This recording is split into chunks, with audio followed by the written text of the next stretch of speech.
Have you wondered why men are failing in society? Have you wondered why men are checking out? Why men are just not really enthusiastic about life in general? They're not enthusiastic about work. They're not enthusiastic about women. They're not enthusiastic about just, you know, their health, their fitness, and just getting involved with life in general, right? So I'm gonna give my thesis on why I think men are men have been destroyed, you know, as far as, you know, our zest and our energy and our presence in society. So men's biggest advantage in life when it comes to success, when it comes to relationships, when it comes to attracting women, when it comes to becoming the best overall man they can be, the most competent individual they can be, is directly related to our sexual energy. So hear me out. Your addiction to pornography is killing your ability to earn. It's killing your ability to find a woman and attract a woman and keep her. It's killing your ability to wake up in the morning and not feel tired. It's killing your ability to go to the gym and make serious gains and make, you know, and look great, you know, essentially, you know, build muscle and achieve your sort of genetic limit, let's say. Pornography kills everything great that a man could be. And if you guys have read the book Sex and Culture, it's a 700-page pretty much thesis on the history of, you know, sexual energy and how different anthropological societies have thrived as a result of them being continent and sort of also maintaining like chastity before marriage. So, right, in American society, right, I would say, and, you know, Western countries in general, right, we're pretty sexually liberal. We're pretty sexually free in the sense that we don't place limits on sex, right? Like, we just sort of get in a relationship and we have sex, or we hook up and we have sex, right? And also, right, we don't really place too many limits on, you know, pornography, right? I know the state of Florida like banned it, so you need like age verification and whatnot. But, you know, for the most part, like, it's pretty widely accessible. There's not really a serious concern mainstream, right? Like, you know, if you turn on the news, like, you're not going to hear too much about pornography usage and how men struggle and how it affects men. Like, you'll hear more about, you know, opioid and alcohol and weed and you know, whatever synthetic drugs are out there. You'll hear a lot about those things. Like, let's be real, because sex is a taboo subject, right? Like, it's uncomfortable to talk about.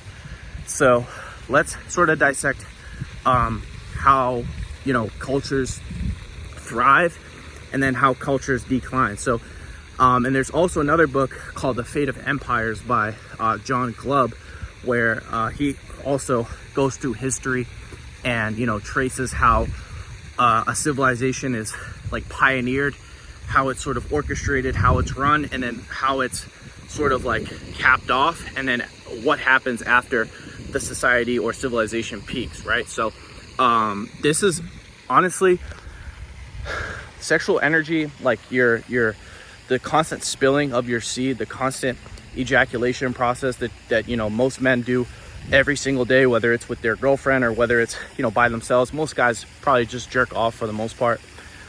This is killing us. This is killing our creativity. It's killing our productivity, right? It's killing our innovativeness. So that's not to say that, you know, America's a bad country and we haven't made great progress as far as, you know, everything is concerned. But, right, there becomes a point where, you know, we start to decline. And I think, you know, for the most part, most of you guys would probably agree that we're in a declining stage, right? We're in a declining phase.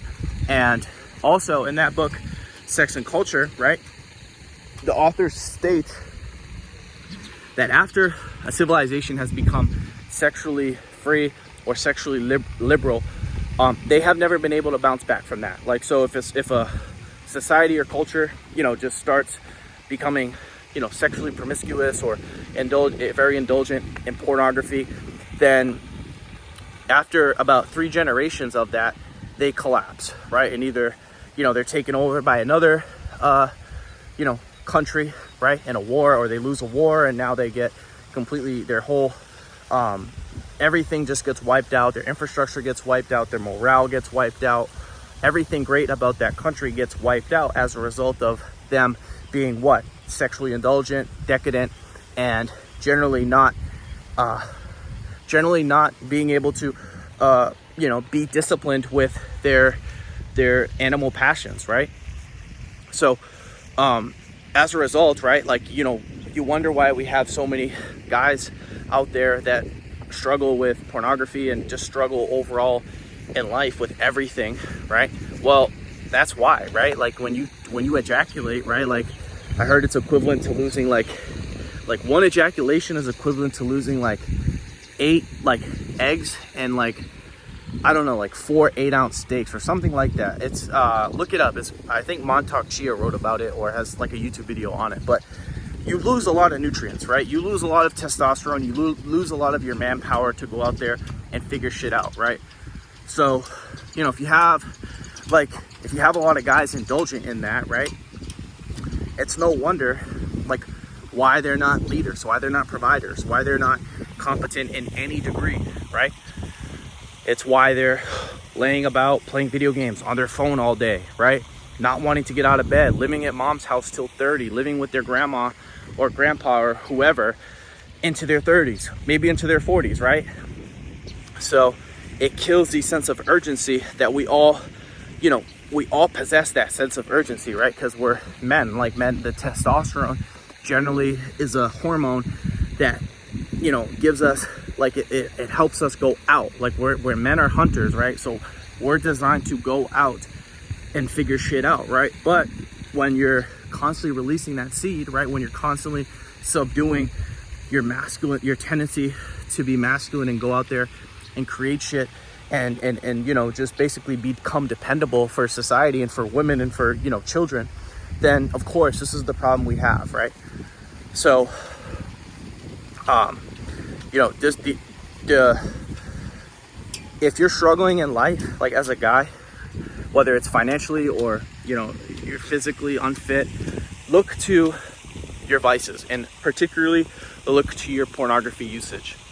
Seriously, you need to consider how you're going to overcome it, right? Because I think a lot of us focus outward, like on our jobs, on our careers, on our, like what we actually have to do, like, focusing on dieting or focusing on lifting at the gym, right? Or focusing on whatever you're learning, right?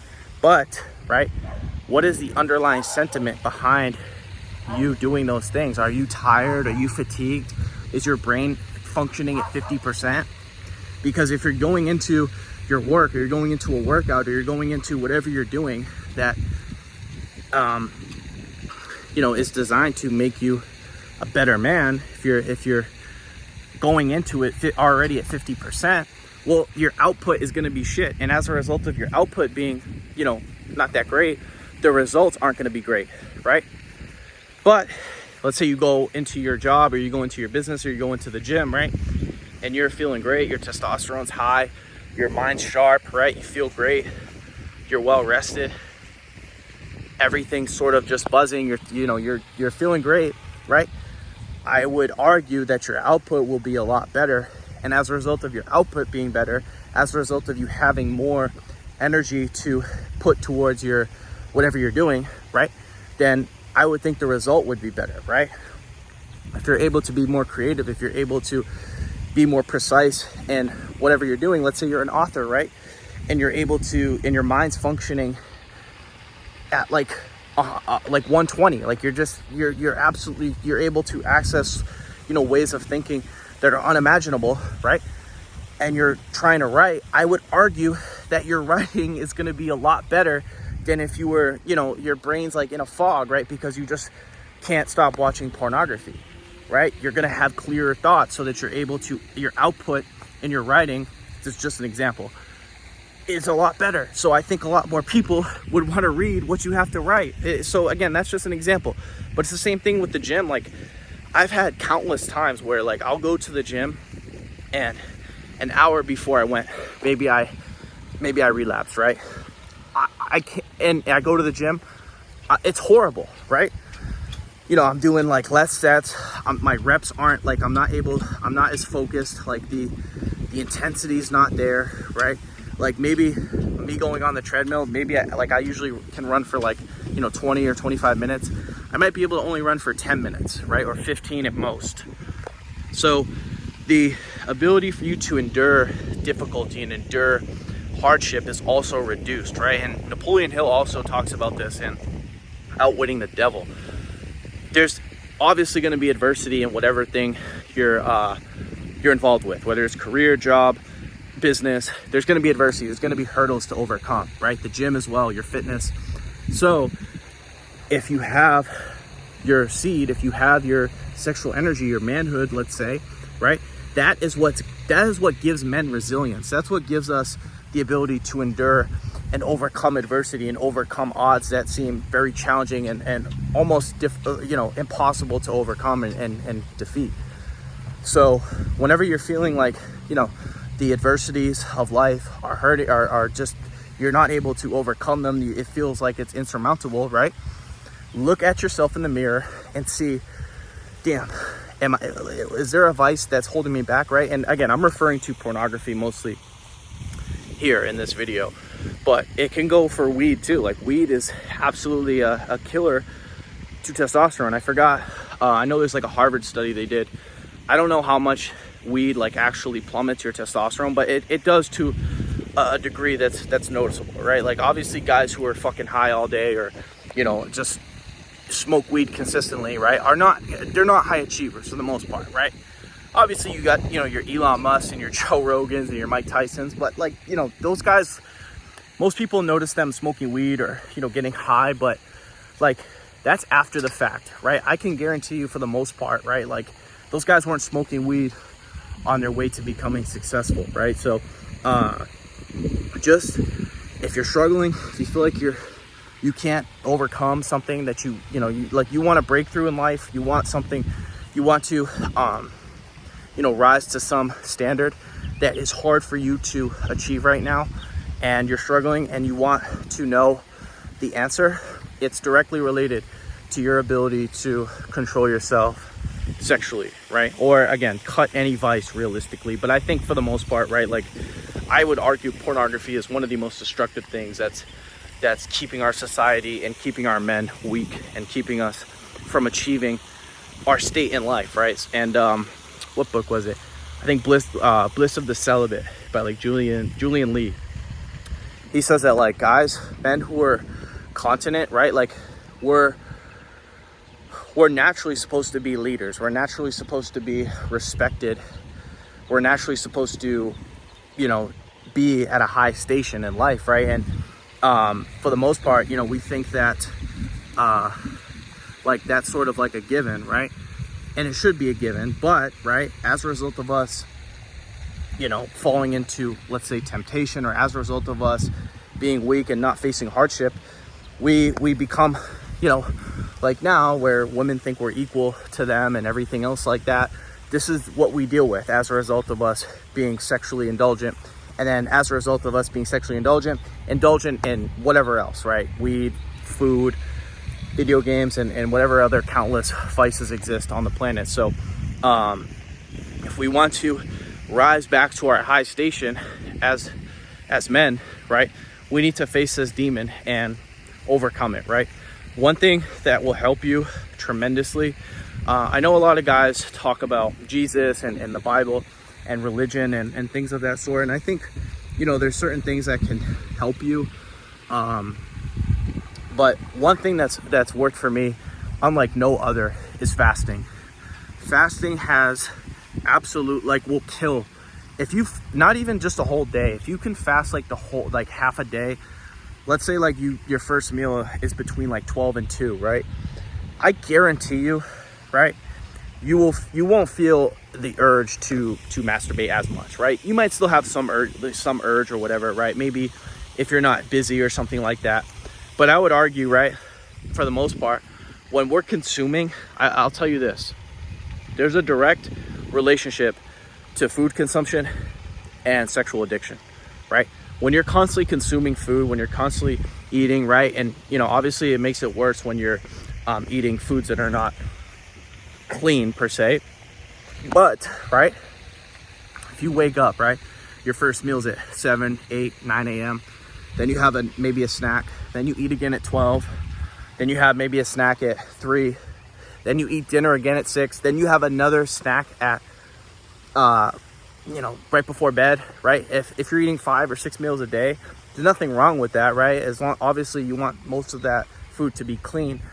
But, right, if, you know, in this case, if you're struggling with lust, if you're struggling, you know, trying to overcome a vice that's holding you back, then I would consider a week, right, or at least several days of not having your first meal between until 12 or 2 p.m. right? If you want to go later, you can.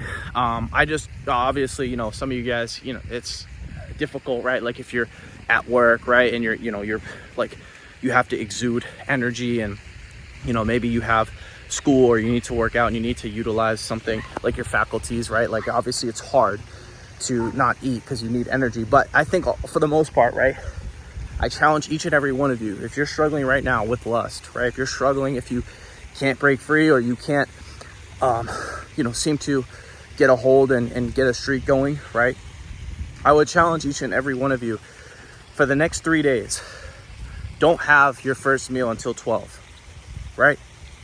It might be hard, but if, you know, extreme, you know, for things that are extreme, like pornography, we need extreme measures, right? So if you're serious about, you know, getting your control back over this this vice, then I would suggest that you partake in fasting, right? And I'm personally going to be doing this as well, right? Because I struggle from time to time, not like I used to, right? Obviously, you know, once or twice a week is better than 2 to 3 times a day, but nevertheless, right, like the urge and the temptation is still there, right? And I'm not perfect. I'm a fallen man just like everyone else, right? But I'm trying, right? The whole idea, right, behind this process is that you keep going, right? That you keep trying, even if you fall down to your vice, right? Like you want to establish that it's in your best intention, right? Whether it takes you however long, that you want to overcome this, right? So if that's your idea, if that's your want and that's your desire, right, then join me, right, at these next 3 days. Let's face the struggle, let's face the pain, right? It's only 3 days, but 3 days, right, like it's not gonna completely change your life, but at least get you back in order. It'll at least put discipline back into your life, right? Like if you've just been eating a lot, maybe you're slacking on workouts, and maybe you're missing days, or you know you should be doing something after you get home from school or work, and you just can't find the drive and motivation to do it. Obviously that can be related to your pornography use and just not having the adequate energy and testosterone. So let's get this thing, let's, you know, partake in this. Let's figure out you know, let's you know, partake in the discipline of not eating, right? Because fasting, right, when you don't eat, your testosterone goes down, right? After a while, I know growth hormone goes up after a while as well, but in the immediate sense, right, you're not going to have that urge, right? So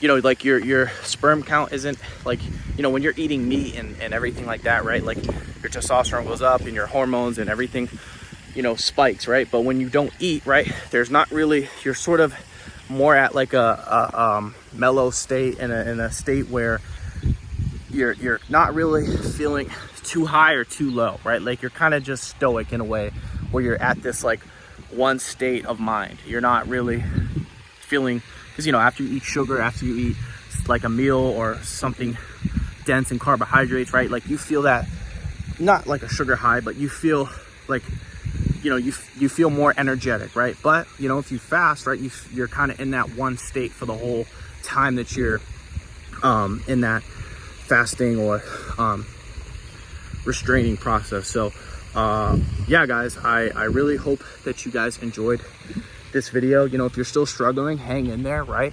But just realize that at the end of the day, there's things that you can do, right, to overcome. There's practices that the ancients have always used to temper their passions and get them back on the path to godliness, per se, holiness, right? So I want that for you guys, and I want that for, you know, all the men that watch this channel and all the men in the world, right? Because let's face it, you know, we are facing a crisis in masculinity, right? Like, guys aren't as strong as we used to be, right? We're not as smart, we're not as handy, right? Like, most guys, if you ask them to fix a tire or put a tire back, you know, fix a tire, they don't know how to fix a tire, they don't know how to shoot a gun, right? Most guys probably couldn't do 50 push-ups, right? So again, we're facing a crisis in masculinity, and again, the way back to leadership as far as men goes, the way back to our high station is through chastity, right? So anyways, guys, that's it. That's all. I hope you guys enjoyed this video. If you guys enjoyed this video, make sure to give it a thumbs up. If you're new to my channel, make sure to subscribe. If you guys have any questions, comments, feel free to leave them down below. And as always, I will talk to you guys soon. Peace.